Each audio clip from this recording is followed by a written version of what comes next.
સમાચાર તાપીથી મળી રહ્યા છે। તાપીના સોનગઢ નગરપાલિકાના વોર્ડ નંબર 4 માં ખોટકાયું ઈવીએમ મશીન। પ્રાથમિક કન્યા શાળાના મતદાન મથકે બંધ થયું ઈવીએમ મશીન।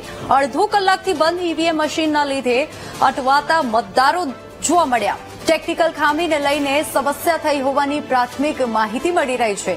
અડધો કલાકથી બંધ ઈવીએમ મશીનના કારણે જે મતદારો મતદાન કરવા માટે ત્યાં પહોંચ્યા હતા તેઓ પણ હેરાન પરેશાન થઈ ગયા। તેઓને ખાસા ટાઈમ સુધી રાહ જોવી પડી। તાપીથી આ સમાચાર। સોનગઢ નગરપાલિકાના વોર્ડ નંબર 4 માં ઈવીએમ ખોટવાતા સ્થાનિકો જે મતદાન કરવા માટે પહોંચ્યા હતા તેઓને હાલાકીનો સામનો કરવો પડ્યો। અડધો કલાકથી ઈવીએમ મશીન બંધ થઈ ગયું અને સ્થાનિકો જે મતદારો મતદાન કરવા માટે પહોંચ્યા તેઓ ત્યાં રાહ જોઈને બેઠા હતા। અને આ એક પહેલી ઘટના નથી, સવારથી લઈને સાંજ સુધીમાં અનેક આવી ઘટનાઓ સામે આવી ગઈ છે।